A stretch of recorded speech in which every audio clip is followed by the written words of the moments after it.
Hey guys, I'm filtersc and welcome back to the Wood to Bronze series. It's part of the broader Bronze to Masters series.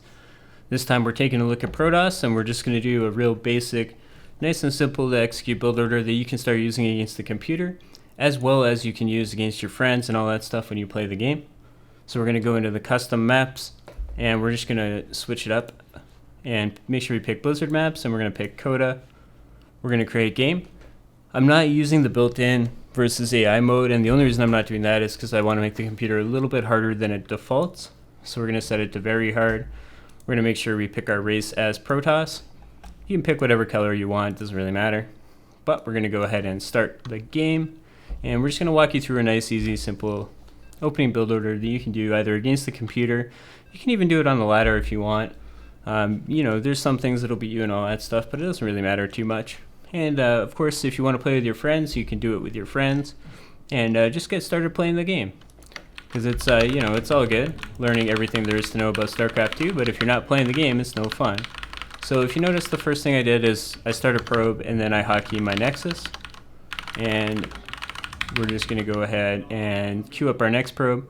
I'm going to set my camera hotkeys, which we talked about in the previous video, and I'm just going to set it as those three bases. So now I'm feeling good. Going to queue up another probe. This boxing stuff that I'm doing and like a little bit of keyboard spam is not anything remotely essential to the game. It's just a habit that I picked up. Basically the point is you warm up your hands when you're doing it. So at 9 supply, I'm going to make a pylon. Then I'm going to make another probe. Sometimes you won't quite have enough money, but you should be alright. Now it's important to make sure you make the pylon basically as soon as you have that 100 minerals, because if it's any slower, it'll be a major problem for you. Now if you're playing Heart of the Swarm, you're going to have chrono, so as soon as that pylon finishes, you can start chrono boosting it, and you'll get more probes out faster, which is ideal. You can see I'm queuing up my probes a little bit. You don't want to queue units up because it'll, it's money that you don't have, you can see. But when my chrono runs out, I'll keep going. But if you're queuing workers in the early game, it's more than okay. So at 13 supply, I want to make a gateway. So I'm going to cancel that probe because I didn't actually want too many. And I'm going to get the next one underway now. I'm going to grab my gateway, just hotkey it. I'm going to rally it up front. And now I'm going to want to grab my gas on 14. Get that probe back to work. I've got my gas now. I've got my gateway. Feeling pretty good. The next thing I'm going to want to make is a probe, or another pylon. So we're going to go ahead and do that now. Rally it back. I've only used 2 chrono boosts. You don't want to use your full 3 right away because you actually won't have enough money to do that. As soon as that gas finishes, I'm going to send all my probes over there. And now I'm just waiting to get my cybernetics core up. As soon as that gateway finishes. There we go, got our cybernetics core up. Rally that probe back. Now I can go back to chrono boosting my probes, which is awesome. And as soon as I get 100 minerals, I'm just going to make a zealot, and I'm just going to run it to the front there. Nice and easy, nice and simple. And we're going to look to make a pylon, another pylon again in a second. We're just kind of stacking our pylons here. You can either spread them out. A lot of players will spread them out throughout their base. In my case, I don't care that much. I'm not too worried about it. And I'm just going to wait now that I have 16 probes here.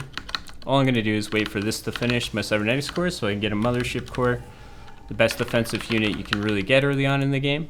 I'm going to make another zealot, and I'm going to start my warp gate tech as soon as I possibly can.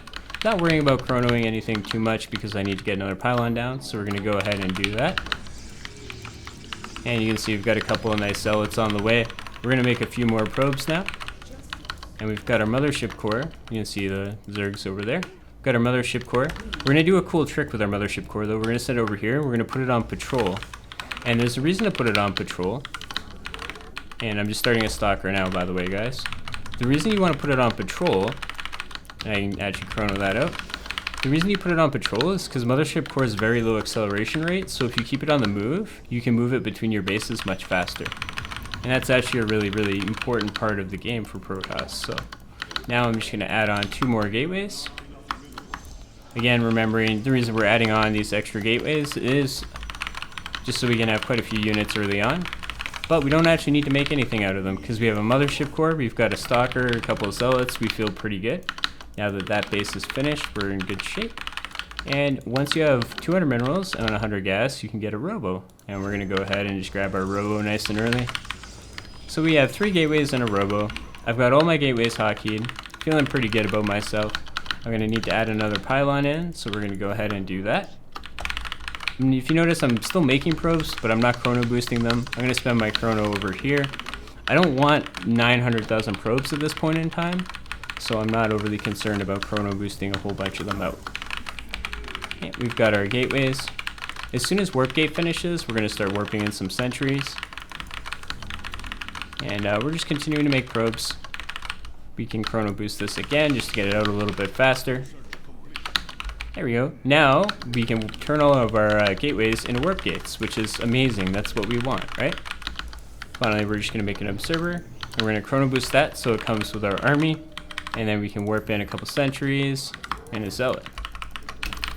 Saving our gas a little bit because we won't have very much based on the fact that we're on one base. If we wanted to right now, we could expand, but not too big of a deal. You can see we can start our immortal, so we're going to do that. We're going to start another pylon, and then we're going to do what we need to do to attack, which is simply make a proxy pylon. So we're just going to run over. In this case, I'm going to make a pylon here and a pylon there. And I'm going to tell this probe to go home. You're not always going to want the probe to go home. Oh, that's a lot of Zerg. So we're going to have to force field our ramp badly. And I'm just going to send the observer over there. Send that guy over there. Fortunately, I'm out of force fields. So I'm going to have to spread the units out. This is a crazy rush, boys. No idea the computer liked its rushes this much.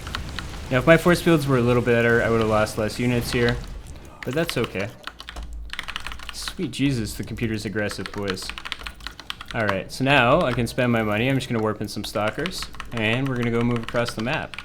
We're going to use our robo to get another immortal. We're going to rally to our immortal. And we're going to start walking across the map.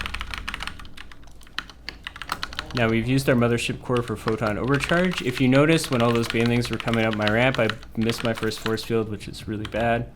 And to be totally honest, very embarrassing. But not too big of a deal. Alright. Now I'm going to warp in some stalkers offensively.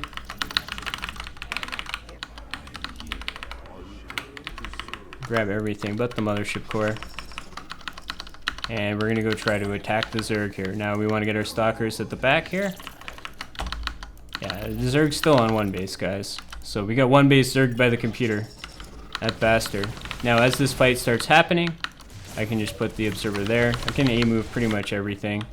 And I'm just going to warp in out here and send those units in. I don't really need to micro this too much. I'm going to take out a spawning pool.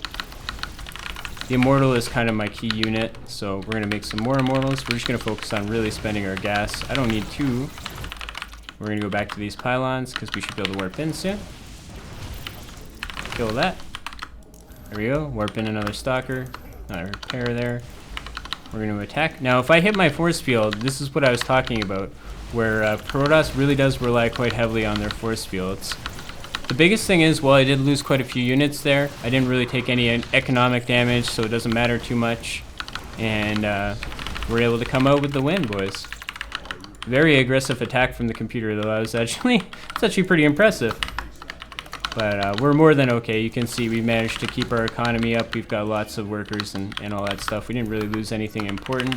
The sentries should have been better in the force field. Definitely should have been better. That was pathetic. Normally, you would just force field the Zerg out of your base in that particular situation, but we kind of failed. But this is just a nice, simple build that will give you the sentries to, you know, hit that force field. Hopefully, if you're better than me, give you some immortals for a little bit of punch in your army, and give you an observer so you can see like cloaked and hidden units and stuff like that while warping in units. And you're gonna have more than enough money to expand if you need to. But this is a nice, super simple build order that you can use to beat the computer. And you know, situations like that, the computer normally doesn't actually do that. That's one of the funnier things I've seen since I've been playing this game. But if you're struggling and you're just trying to get used to the game and all that stuff, even if you didn't do what I was doing there. If you just have those units and stay calm and don't panic and you know, continue to produce and make units even during the fight, you're going to be okay. Those aggressive attacks are going to be something you're going to see actually a lot on the real ladder from players. Players love to do that kind of stuff, especially the lower the league you go. You're going to see a lot of those weird one-base Zerg stuff, Zerg type strategies. So you need to be on your game sometimes. Anyway, guys, this is filtersc. I'll be back for more, and make sure you follow me on Twitter, Twitch, all that fun stuff. The next thing we're going to talk about, obviously, is Zerg, boys, and we're not going to do what that Zerg just did to us. I will see you guys shortly.